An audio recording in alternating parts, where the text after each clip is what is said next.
Dear students, आज के इस लेक्चर में हम 12वीं क्लास का गणित का 12वां अध्याय रेखिक प्रोग्रामन की विविध प्रश्नावली के उदाहरण हल करेंगे। डियर स्टूडेंट्स, यदि आपको ये वीडियो पसंद आए तो अपने दोस्तों के साथ इसे शेयर कीजिए, लाइक कीजिए। यदि आप इस चैनल पे नए हैं या आपने अभी तक इस चैनल को सब्सक्राइब नहीं किया है तो प्लीज इस चैनल को सब्सक्राइब कर लें और बेल आइकॉन भी साथ में दबा लें ताकि आने वाले वीडियोस के नोटिफिकेशन आप तक पहुंचते रहें।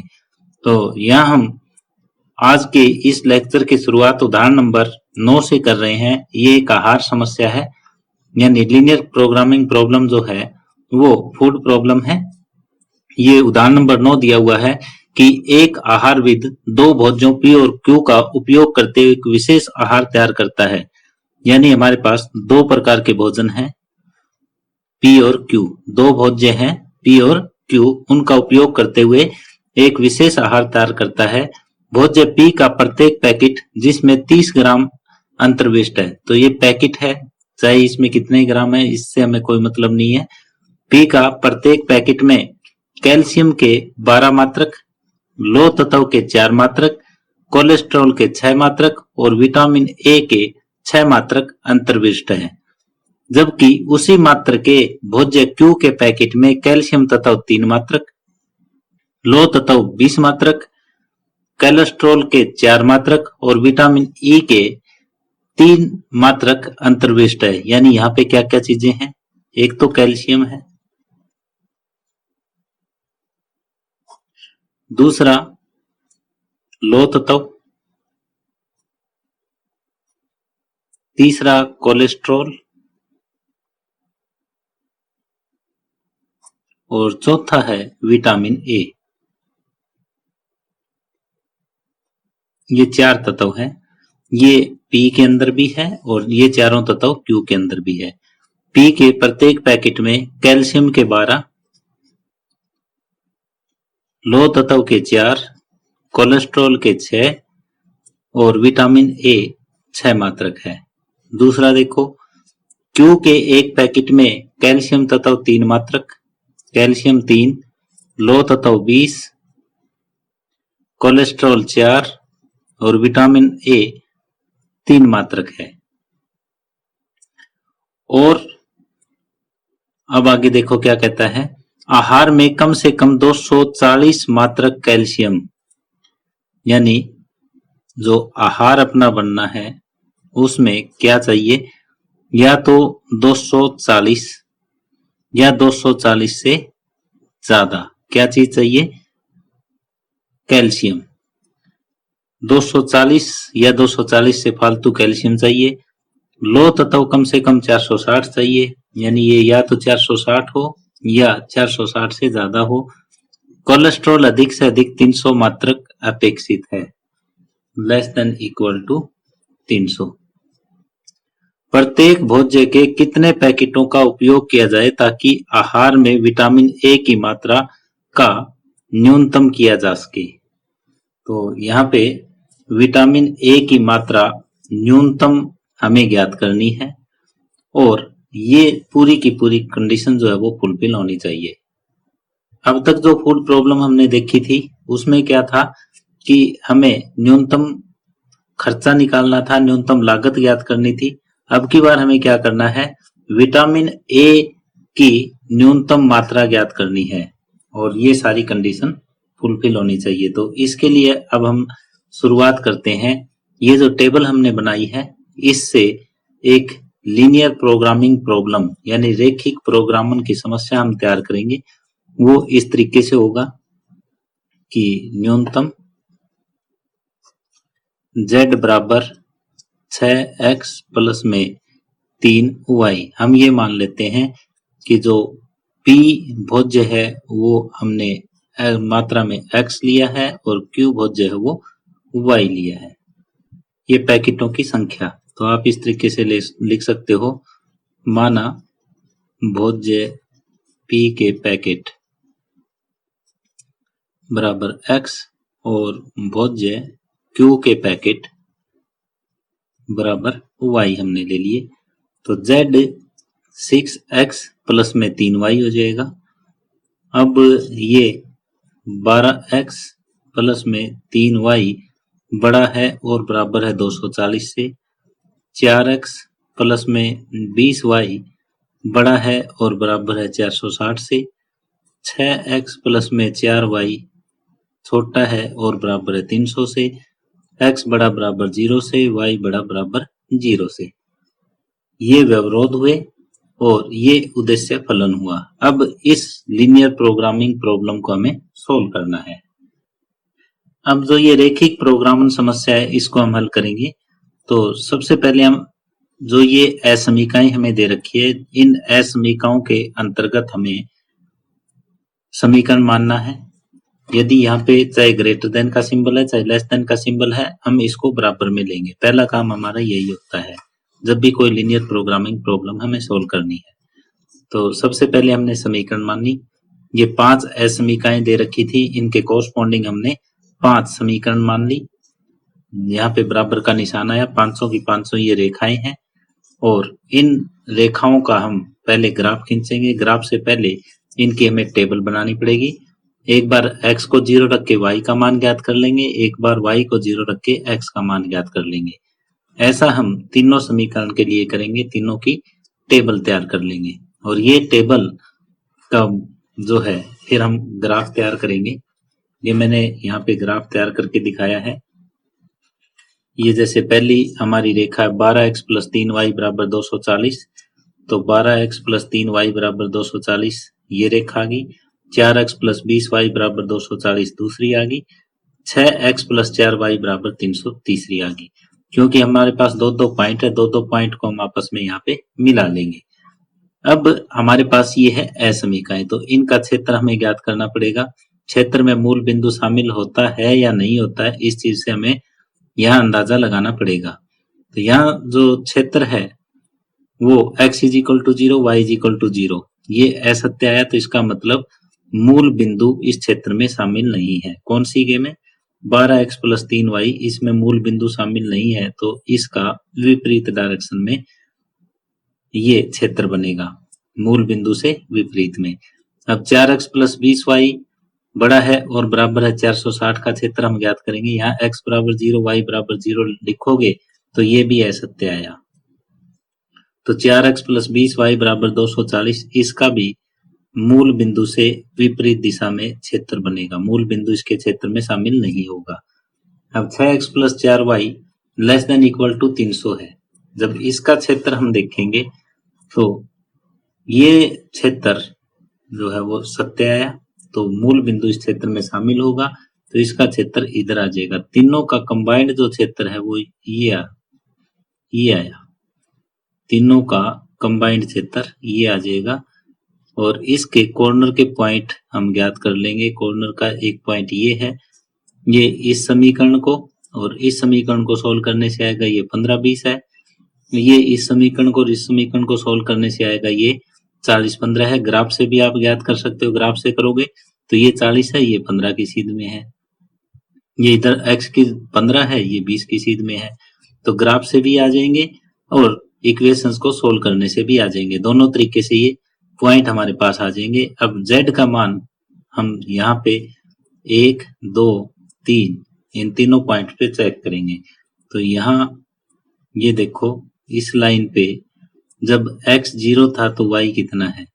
जब x 0 था तो y 75 है। तो ये जो पॉइंट है वो कितना आ जाएगा? लेकिन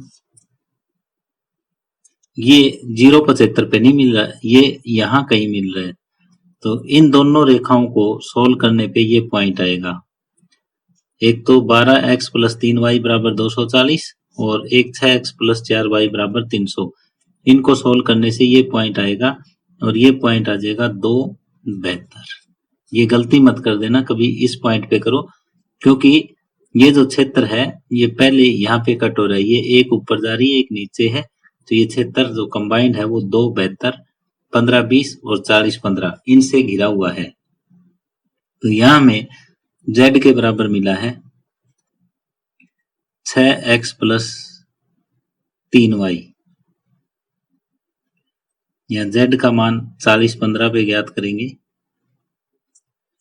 40 x की जगह रखोगे तो 240 प्लस में 45, 15 यहाँ पे रखेंगे, 240 और 45 285 आ जाएंगे। Z का मान 15-20 पे ज्ञात करेंगे, 15 छीके 90 और 20 दिए 60, ये 150 आ जाएगा। Z का मान अब तीसरे बिंदु पे 2 और 72 पे ज्ञात करेंगे, तो ये 6 दूनी 12 और 72 दिए 216 हो जाएंगे, 228। तो हमें क्या ज्ञात करना है, हमें विटामिन ए की मात्रा का न्यूनतम, तो यहाँ तीनों में न्यूनतम है वो कितना है, 150 है, ये न्यूनतम है। ए की मात्रा न्यूनतम हो जाएगी वो 150 मात्रक। तो इसके लिए भोज्य पी के पैकेट चाहिए 15 और भोज्य क्यू के पैकेट चाहिए वो 20। भोज्य पी के पैकेट बराबर 15 और भोज्य क्यू के पैकेट चाहिए वो 20 चाहिए। न्यूनतम मात्रा 150 मात्रक और भोज्य पी के पैकेट 15 और भोज्य क्यू के पैकेट 20 चाहिए। तो ये काफी इंपॉर्टेंट क्वेश्चन है। सबसे पहले जैसे जैसे हमें दिया हुआ था उस टाइप से हमने ये टेबल बनाई। टेबल से फिर दूसरा काम हमें ये करना है कि इसकी लीनियर प्रोग्रामिंग प्रॉब्लम हमें तैयार करनी है। तो ये रैखिक प्रोग्रामन समस्या हमने तैयार कर ली। उसके बाद इसको सोल्व करने के लिए ये 5 जो असमीकाएं हैं उनके कोरस्पॉन्डिंग में हमें समीकरण माननी है। ये समीकरण है रेखाओं की, इनकी पहले टेबल तैयार करोगे। टेबल तैयार करके और इसके बाद जैसे ये 3 रेखाएं हैं, ये x बराबर 0 है, ये y बराबर 0 है, ये 500 यहाँ पे तैयार करनी है। x greater than 0, y greater than 0 यहीं पे आ जाएगा। और जो इनका कंबाइंड क्षेत्र है वो इनका अलग अलग क्षेत्र हम ज्ञात करेंगे कि क्या मूल बिंदु इसमें शामिल होता है या नहीं है। x बराबर 0, y बराबर 0 रख के यदि सत्य होता है तो मूल बिंदु शामिल होगा और असत्य तो मूल बिंदु शामिल नहीं होता। फिर ये कंबाइंड क्षेत्र हम ज्ञात कर लेंगे और कंबाइंड क्षेत्र के जो कॉर्नर के पॉइंट हैं, एक ये है, एक ये है, एक ये है, कॉर्नर के पॉइंट में x और y का मान हम ये रखेंगे और जो मिनिमम वैल्यू है वो हमारा उत्तर आ जाएगा और किस पॉइंट पे है एक वो उत्तर आ जाएगा।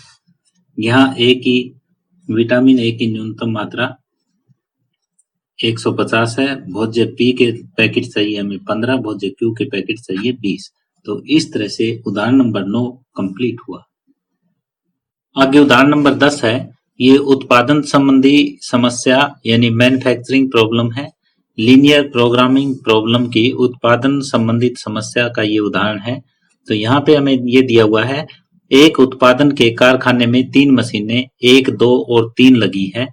मशीनें 1 और 2 अधिकतम 12 घंटे तक चलाए जाने की क्षमता रखती है, जबकि मशीन 3 प्रतिदिन कम से कम 5 घंटे चलना चाहिए। निर्माणकर्ता केवल 2 प्रकार के सामान M और N का उत्पादन करता है, जिनमें प्रत्येक के उत्पादन में तीनों मशीनों की आवश्यकता होती है। M और N के प्रत्येक उत्पाद के एक नग उत्पादन में तीनों मशीनों के संगत समय निम्नलिखित सारणी में दे रखे हैं। यानी एक उत्पादन कर रहा है एक कारखाना, उसमें 2 तरह का सामान पैदा हो रहा है M और N, और M और N बनाने के लिए तीनों मशीनों पर काम करना जरूरी है। उत्पाद M बनाने के लिए भी तीनों मशीनों पर काम करना जरूरी है, N के लिए भी तीनों मशीनों पर काम करना जरूरी है। अब जो मशीन 1 और 2 है वो अधिकतम 12 घंटे तक चलाई जा सकती है। अधिकतम 12 घंटे चलाई जाने का मतलब या तो 12 घंटे या 12 घंटे से कम। इसी तरह से 12 घंटे या 12 घंटे से कम यह मशीन चलानी है। लेकिन तीसरी जो मशीन है वो कम से कम 5 घंटे चलनी चाहिए। 5 तो चलनी चाहिए, 5 से फालतू भी चला सकते हैं, जिसमें प्रत्येक के उत्पादन में तीनों मशीनों की आवश्यकता है। अभी तक हमें ये समझ में आया है कि वो कारखाना 2 तरह के उत्पाद पैदा कर रहा है और वहां पे 3 मशीनें लगी है। तीनों मशीनों पर M उत्पाद तैयार होता है, तीनों मशीनों का यूज N उत्पाद में मिलता है। ये घंटा हमें दे रखा है कि आम उत्पादन के लिए पहली मशीन पे 1 घंटे काम करना पड़ता है, दूसरी मशीन पे 2 घंटे काम करना पड़ता है, तीसरी मशीन पे 1 घंटे काम करना पड़ता है, तब आम उत्पाद तैयार होता है। इसी तरह से ये अन्न उत्पाद तैयार करने के लिए पहली मशीन पे 2 घंटे काम, दूसरी मशीन पर 1 घंटे काम और तीसरी मशीन पे 1.25 घंटे काम करना पड़ेगा। साथ में ये दिया हुआ है कि पहली मशीन ज्यादा से ज्यादा 12 घंटे चल सकती है, दूसरी मशीन है वो भी ज्यादा से ज्यादा 12 घंटे काम कर सकती है और तीसरी मशीन पे कम से कम 5 घंटे काम करना जरूरी है, 5 से ज्यादा वो कितना ही काम कर सकती है। अभी तक ये हमें क्लियर हो गया है। अब आगे देखो कि आगे क्या कहना चाहता है। आगे वो ये कहता है कि उत्पाद आम पर 600 रुपए प्रति नग, यानी यहाँ पे वो आम उत्पाद पर 600 रुपए प्रति नग और उत्पाद एन पर 400 रुपए प्रति नग के हिसाब से क्या है, ये लाभ कमाता है। यह मानते हुए कि सभी उत्पाद बिक जाते हैं जिनका उत्पादन किया गया है, तब ज्ञात कीजिए कि प्रत्येक उत्पाद के कितने नगों का उत्पादन किया जाए जिससे लाभ का अधिकतमीकरण हो और अधिकतम लाभ क्या होगा। ये अब पहले वाले क्वेश्चंस में हम टेबल बनाते थे, यहाँ पे टेबल बनी बनाई दे दी हमें। तो यहाँ पे हम ये मान लेते हैं कि माना उत्पाद M की संख्या X है और उत्पाद N की संख्या Y है। माना उत्पाद M की संख्या बराबर X और N की संख्या हमने Y मान ली। तो अधिकतम हमें ज्ञात करना है। Z बराबर ये लाभ हो रहा है, एक इकाई पे 600 रुपए का लाभ है, तो हमारे पास x इकाई है 600x हो जाएगा, ये 400y। और दूसरा यहाँ पे x plus 2y less than equal to 12, x plus 2y less than equal to 12। दूसरी मशीन का हो जाएगा ये 2x plus y less than equal to 12। तीसरी मशीन का हो जाएगा x प्लस में इसको हम लिख सकते हैं 1 सही 1/4 यानी 5/4, 1.25 है, तो इसका मतलब 1 सही 25/100, 1 सही 1/4, इसको लिख देंगे हम 5/4 या बटे 100 करके सीधा काट लो वो भी। और ये greater than equal to 5, x 0 से बड़ा y 0 से बड़ा। ये एक रेखिक प्रोग्रामन समस्या है और अधिकतम वाली समस्या है। इसमें ये उद्देश्य फलन दिया हुआ है और ये व्यवरोध दिए हुए हैं। अब केवल हमें ये लीनियर प्रोग्रामिंग प्रॉब्लम सोल्व करनी है। ये हमारा क्वेश्चन बना है। तो सबसे पहले जैसा जैसा दिया था हमने ऐसा ऐसा यहाँ पे लिख के ये टेबल कंप्लीट की और इस टेबल के सारे ये एक अधिकतमीकरण की लीनियर प्रोग्रामिंग प्रॉब्लम हमने यहाँ पे तैयार की है। अब इसको हम सोल्व करेंगे। अब इस लीनियर प्रोग्रामिंग प्रॉब्लम को हम सोल्व करेंगे। लीनियर प्रोग्रामिंग प्रॉब्लम को सोल्व करने के लिए सबसे पहले जितनी ये समीकरण दे रखे हैं इनके अंतर्गत हम समीकरण मानेंगे, यानी जहाँ पे लेस देन और ग्रेटर देन का निशान है वो इक्वल टू में हम बदल लेंगे। तो यहाँ पे ये 5 समीकरण हमारे पास आई, 500 रेखाओं की समीकरण है और इन 500 का हम ग्राफ तैयार करेंगे। तो ये सबसे पहले हमारे पास x प्लस 2y बराबर 12 है, इसका टेबल तैयार करेंगे। दूसरी हमें जो समीकरण प्राप्त हुई है उसका टेबल तैयार करेंगे। तीसरी का टेबल इस टाइप से तैयार होता है, पहले x बराबर 0 लिख के y का मान ज्ञात कर लो, फिर y बराबर 0 लिख के x का मान ज्ञात कर लो। तीनों जगह हमने इसी टाइप से ये किया है। फिर इन टेबल्स को ध्यान में रखते हुए हम यहाँ पे ग्राफ खींचेंगे कि x बराबर 0 y बराबर 6 और x बराबर 12 y बराबर 0। तो ये x प्लस 2y बराबर 12 का ग्राफ आ जाएगा। इसी तरह से 2x प्लस y बराबर 12 का ग्राफ हमारे पास ये आ जाएगा। और तीसरा जो ग्राफ है ये 2x प्लस y का ग्राफ है, तीसरा x प्लस 5/4 y बराबर 5 का। इन टेबल्स की सहायता से हमने ये ग्राफ खींच लिए। अब हमें तो क्षेत्र चाहिए इन जो हमारे पास असमीकाएं दे रखे हैं इनका। अब इनका क्षेत्र देखने के लिए हम एक विशेष बिंदु लेते हैं, मूल बिंदु, क्या मूल बिंदु इनके क्षेत्र में शामिल होगा या नहीं। तो x बराबर 0 y बराबर 0 हम यहाँ पे रख के देखते हैं। यदि ये सत्य आ जाता है तो मूल बिंदु इसके क्षेत्र में शामिल होगा, यदि असत्य आ जाता है तो मूल बिंदु इनके क्षेत्र में शामिल नहीं होता। तो पहली दो रेखाओं के लिए मूल बिंदु है वो इस क्षेत्र में शामिल हुआ, और तीसरी रेखा के लिए मूल बिंदु क्षेत्र में शामिल नहीं है। तो पहली दो के लिए देखो x प्लस 2y बराबर 12 हमारे पास ये वाली लाइन है, और इस असमीका का क्षेत्र है वो सत्य है, मूल बिंदु की तरफ जाएगा, तो इसका क्षेत्र मूल बिंदु की तरफ जाएगा। इसी तरह से दूसरी line 2x plus Y less than equal to 12 का क्षेत्र है, ये भी मूल बिंदु की तरफ जाएगा, लेकिन ये तीसरा क्षेत्र है ये मूल बिंदु से विपरीत जाएगा। और यहाँ पे x बराबर 0 है, ये y बराबर 0 है, x ग्रेटर देन 0 इधर जाएगा, y ग्रेटर देन 0 इधर जाएगा। जो कंबाइंड क्षेत्र है वो ये आया हमारे पास, ये कंबाइंड क्षेत्र। और ये कंबाइंड क्षेत्र जो है वो जिन पॉइंटों से घिरा हुआ है उन पॉइंटों का मान हम देखेंगे क्या है। ये पॉइंट 40, ये पॉइंट 60, ये पॉइंट इन दोनों इक्वेशंस को सोल्व करने से 4 आया, ये 0,6, ये 0,4। z का मान इन सभी पॉइंटों पे हम चेक करेंगे और उसके बाद जो हाईएस्ट होगा वो उत्तर हो जाएगा। अब z देखो हमें क्या मिला है, z मिला है 600x plus 400y, 600x plus में 400y। z का मान 0,4 पे चेक करो, z का मान 0,6 पे चेक करो, z का मान 4,4 पे चेक करो, z का मान 4,0 पे, z का मान 6,0 पे। इन सभी पे हम चेक करेंगे और जिस पे भी अधिकतम आ जाएगा वो उत्तर हो जाएगा। 0,4 पे देखो 0 प्लस 1600, ये आया 1600, ये 0 प्लस में ये 2400, तो ये 2400 हो जाएगा। अब ये 6 चौके, ये 2400 प्लस में 4 चौके 1600, 24 और 16 ये 4000 आ जाएगा। ये 6 चौके 2400 प्लस में 0 ये 2400 हो जाएगा, और ये 6 छिके 3600 प्लस में 0 3600 आ जाएगा। तो ये अधिकतम है। तो अधिकतम हमें क्या ज्ञात करना है, अधिकतम लाभ। तो अधिकतम लाभ हो जाएगा, अधिकतम लाभ ये होगा 4000 रुपए। और किस बिंदु पर है ये, 4,4 पर।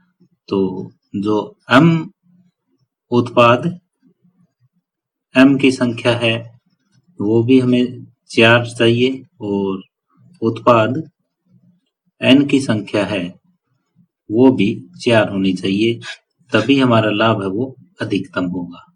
तो यहाँ हमने इस क्वेश्चन में क्या किया, हमें ये पूरा जो है दो तरह के उत्पादों के लिए मशीनों पे लगा समय हमें दिया हुआ था, बाकी कंडीशन हमें दे रखी थी। उसके हिसाब से हमने क्या किया, एक रेखिक प्रोग्रामन समस्या हमने तैयार की, फिर उसको सोल्व करना था। सोल्व करने के लिए हमने समीकरण मानी, समीकरण मानने के बाद ये 5 रेखाएं आई। 5 रेखाओं के लिए हमने 3 के लिए टेबल तैयार की और 2 के लिए टेबल तैयार करने की आवश्यकता नहीं थी हमें, और इन सभी के हमने ग्राफ बनाए। ग्राफ के बाद हमने असमीकाओं का क्षेत्र देखा कि मूल बिंदु उनमें शामिल होता है कि नहीं होता, फिर उनका कंबाइंड क्षेत्र ज्ञात किया। कंबाइंड क्षेत्र के जो कॉर्नर के बिंदु थे उन पे z का मान हमने देखा, और जो अधिकतम मान है वो हमारा उत्तर आ जाएगा। और जिस पॉइंट पे ये मान अधिकतम है वो पॉइंट जो है वो m और n की संख्या आ जाएगी। तो इस तरह से उदाहरण नंबर 10 कंप्लीट हुआ। अब उदाहरण नंबर 11 है परिवहन संबंधी समस्या, ट्रांसपोर्टेशन प्रॉब्लम। ये ट्रांसपोर्टेशन प्रॉब्लम है, परिवहन से संबंधित समस्या है, और इसमें हमें ये दिया हुआ है कि P और Q दो स्थानों पर 2 कारखाने स्थापित हैं। इन स्थानों से सामान A, B और C पर स्थित 3 डिपों में भेजे जाते हैं। इन डिपों की साप्ताहिक आवश्यकता क्रमशः 5, 5 और 4 सामान की नग है, जबकि P और Q स्थापित कारखानों की उत्पादन क्षमता 8 और 6 है। यानी ये 14 नग ही उत्पादन करते हैं दोनों कारखाने मिलके, और 14 के 14 नग 3 डिपो पर हमें भेजने हैं। किस टाइप से, ये देखो हम ये मान लेते हैं कि यहाँ पे कारखाना लगा हुआ है P, यहाँ पे P कारखाना लगा हुआ है और यहाँ पर कारखाना लगा हुआ है Q। एक कारखाना P लगा हुआ है और दूसरा कारखाना Q लगा हुआ है और 3 डिपो हमारे पास, इसको मैं Q मान लेता हूं, ये Q है और 3 डिपो हैं A, B और C। ये डिपो A, यहाँ पे डिपो B और यहाँ पे डिपो C। ट्रांसपोर्टेशन प्रॉब्लम का कोई भी क्वेश्चन है वो इसी तरीके से शुरुआत होगा। अब ये देखो क्या कहता है, उत्पादन P और Q का जो है वो 8 नग और 6 नग है, यानी ये 8 नग पैदा कर रहा है और ये 6 नग पैदा कर रहा है। अब यहाँ पे हमें पांच नग A, B, C क्रमशः क्या है, इनकी साप्ताहिक खपत 5, 5 और 4 हमें दे रखी है। ये 5 नग, ये 5 नग और ये 4 नग। ये जो है ये फैक्ट्री है, ये डिपो है, ये पैदा कर रहे हैं और इनके पास हमें भेजना है। अब बाकी ये जो दिया हुआ है, P से A का किराया दे रखा है 160, P से B का किराया 100, P से C का किराया 150। अब ये आप पहले लिखो, P से A का किराया जो है वो 160, P से A का किराया है वो 160, P से B का किराया है वो 100, P से B का किराया है 100, ये रुपीज लिख लो आगे, और P से C का किराया है वो 150 रुपए है। नेक्स्ट ये दे रहा है Q से A का किराया, Q से A का किराया है वो 100 रुपए है, Q से B का किराया है वो 120 रुपए है और Q से C का किराया है वो भी 100 रुपए है। अब ये देखो यहाँ पे 8 नग है इसके पास, अगर मैं कह देता हूं कि इसके पास इसने X नग भेज दिए और इसके पास Y नग भेज दिए, तो अब इसके पास क्या रहा, इसके पास रहा 8 माइनस एक्स माइनस वाई, तो वो इसके पास भेज देगा 8 माइनस एक्स माइनस वाई, ये नग इसके पास भेज देगा। अब दूसरी बात, अब दूसरा ये है कि इसको 5 नगों की जरूरत थी, एक्स नग इधर से आगे, तो यहां से ही कितने ले सकता है, या तो 5 माइनस एक्स ले सकता है। अब इसको टोटल 5 नग की जरूरत थी, y इधर से आगे, तो यहां से कितने ले सकता है, 5 माइनस y ले सकता है।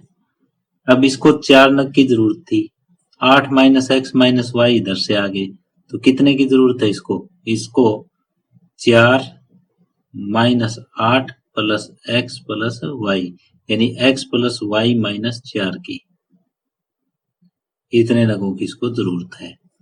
इसको 8 माइनस एक्स माइनस वाई, ये मैंने घेरा इसलिए डाल दिया ताकि आपको ये पता लग जाए ये नग है और ये पैसे हैं। तो अब हमें क्या चाहिए, अब हमें ये चाहिए कि प्रत्येक कारखाने में कितने नग सामान डिपो को भेजा जाए, इसकी परिवहन का जो खर्च है वो न्यूनतम हो, यानी Z हमें न्यूनतम ज्ञात करना है, न्यूनतम Z। तो ये बिल्कुल सिंपल है कि यहाँ P से A भेजने में खर्चा 160 का नग भेजे हमने X, तो 160X, यहाँ पे 100Y और यहाँ पे कितना हो जाएगा माइनस 150X माइनस 150Y और 15/120 प्लस में 1200, ये गुणा कर रहा हूं मैं, इसकी इससे गुणा प्लस इसकी इससे गुणा प्लस इसकी इससे गुणा, इसी तरह से इसकी करेंगे, प्लस में 500 माइनस 100x प्लस में इसकी से 120 5 600 माइनस 120y और प्लस में 100 की इसके साथ, प्लस में 100x प्लस में 100y माइनस में 400। जो नगों की जो घेरे में मैंने नग लिखे थे उनकी पैसे से गुना कर दी तो ये हमारे पास खर्चा आया और ये खर्चा हमें न्यूनतम ज्ञात करना है। अब हमें ये सोल्व करना है आगे। तो z के बराबर आ जाएगा कितना, इसको जब हम सोल्व करेंगे तो z के बराबर ये जब सोल्व करेंगे आ जाएगा 10x माइनस 70y प्लस 1900। अब ये देखो जितने भी हमने नग बनाए हैं वो सारे जीरो से बड़े हैं, क्योंकि जीरो से कम कोई नग नहीं होता। तो इसके व्यवरोध ऐसे हो जाएंगे x greater than 0, y greater than equal to 0। यहाँ से अगर आप देखो 8 minus X minus Y, 8 minus X minus Y greater than equal to 0। इसका मतलब minus X minus Y greater than equal to minus 8। Minus खत्म करोगे तो निशान बदल जाता है, x plus Y less than equal to 8, एक ये बनेगा x plus Y less than equal to 8।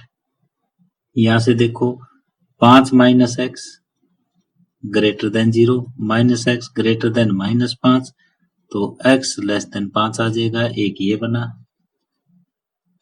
यहां से अगर आप बनाओगे तो y लेस देन 5 आ जाएगा, यहां से बनाओगे तो x plus Y greater than 4 आ जाएगा, x plus Y greater than equal to 4, ये लेस देन इक्वल टू 5, क्योंकि ये ग्रेटर देन इक्वल टू ये आता है लेस देन इक्वल टू। तो जितने भी ये है ग्रेटर देन इक्वल टू आप 0 लिख के और ये अव्यवरोध आप ज्ञात कर लोगे।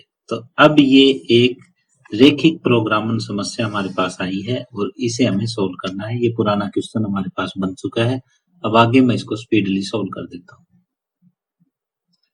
तो ये लीनियर प्रोग्रामिंग प्रॉब्लम सोल्व करने के लिए हम सबसे पहले जो ये असमीकाएं हमारे पास हैं, जो 6 असमीकाएं हैं, इन असमीकाओं के अंतर्गत समीकरण हम मानेंगे।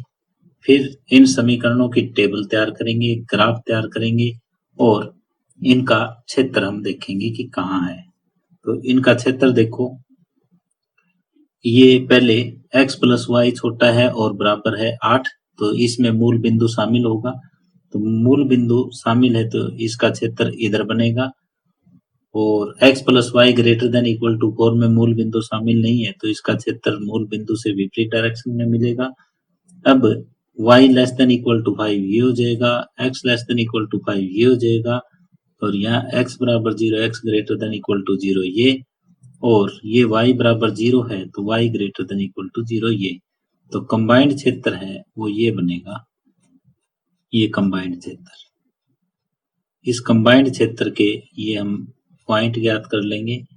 ये जो पॉइंट है ये 0 4, ये वाला 0 5 और यहाँ पे y की वैल्यू 5 है तो यहाँ y की वैल्यू 5 रखोगे तो x आ जाएगा 3, ये 3 5।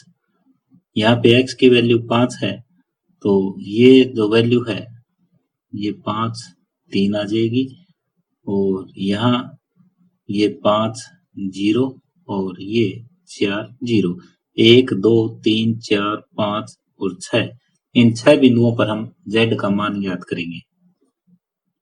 और z हमारे पास क्या है, z है 10x minus 70y plus 1900। z बराबर 10x माइनस 70y और प्लस 1900। z का मान 0 4 पर ज्ञात करो, z का मान 0 5 पे ज्ञात करो, z का मान 3 5 पर ज्ञात करेंगे। इसी तरह से z का मान 4 0 पर ज्ञात करेंगे, z का मान 5 0 पर ज्ञात करेंगे और z का मान 5 3 पर ज्ञात करेंगे। ये 6 पॉइंटों पे हमें z का मान ज्ञात करना है। जब 0 4 पे करोगे तो यहाँ पे x की जगह 0, y की जगह 4, तो 280, 1900 में से 280 जाएंगे तो ये 1620 बच जाएगा। 0 5 करेंगे तो ये 1550 हो जाएगा और 3 5 हम करते हैं तो ये 1580 हो जाएगा। 4 0 जब हम करेंगे तो ये 1940 हो जाएगा। 5 0 हम करेंगे तो 1950 हो जाएगा और जब 5 3 करेंगे तो 1740 हो जाएगा। ये मान मैंने x y की जगह यहाँ पे रख दिए। तो यहाँ देखो कम से कम मान क्या है, तो न्यूनतम जो है वो 1550 है। तो यहाँ न्यूनतम मान 1550 किस बिंदु पर है, बिंदु 05 पर है। तो इसलिए हम क्या कह सकते हैं कि जो कम से कम किराया है वो 1550 रुपए लगेगा। यहाँ x का मान आपके पास 0 आया है और y का मान 5 आया है। तो P से A में जो नग भेजे जाएंगे हमारे, वो कोई नग नहीं भेजा जाएगा। P से B में 5 नग भेजे जाएंगे और P से C में 3 नग भेजे जाएंगे। अब इसी तरीके से यहाँ Q से A में जो नग भेजे जाएंगे वो 5 - 0 5 भेजे जाएंगे। Q से B में जो नग भेजे जाएंगे वो 5 - 5 0 नग भेजे जाएंगे और Q से C में नग भेजे जाएंगे वो, जैसे यहाँ पे x + y 5 5 - 4 1 नग भेजा जाएगा। P से A में 0, P से B में 5, P से C में 3, इसी तरह से यानी जो x और y का मान आया है वो इन जगह पे आप रख दो। तो ये P से A, P से B, P से C, Q से A, Q से B और Q से C के नगों की संख्या हमारे पास आ जाएगी। तो सबसे पहले हमें ये टेबल दे रखी थी, इस टेबल की सहायता से हमने ये डायग्राम तैयार किया। डायग्राम की सहायता से न्यूनतम Z और ये व्यवरोध तैयार किए और जब ये व्यवरोध और Z का मान आ गया हमारे पास, उद्देश्य फलन और व्यवरोध जब हमारे पास आ गए तो इनसे हमने समीकरण तैयार की। समीकरण तैयार करने के बाद हमने इनके ग्राफ तैयार किए, इनका असमीकाओं का क्षेत्र हमने देखा, कंबाइंड क्षेत्र ज्ञात करके जो इसके जो पॉइंट थे वो ज्ञात किए और उन पे Z का मान देखा।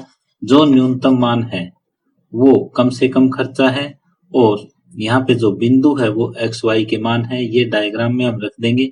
तो P से A का, P से B का, P से C का कितने कितने नग वहां पे भेजे गए वो आ जाएगा। इसी तरह से Q से A में कितने नग, Q से B में कितने नग और Q से C में कितने नग भेजे गए हैं वो आ जाएगा।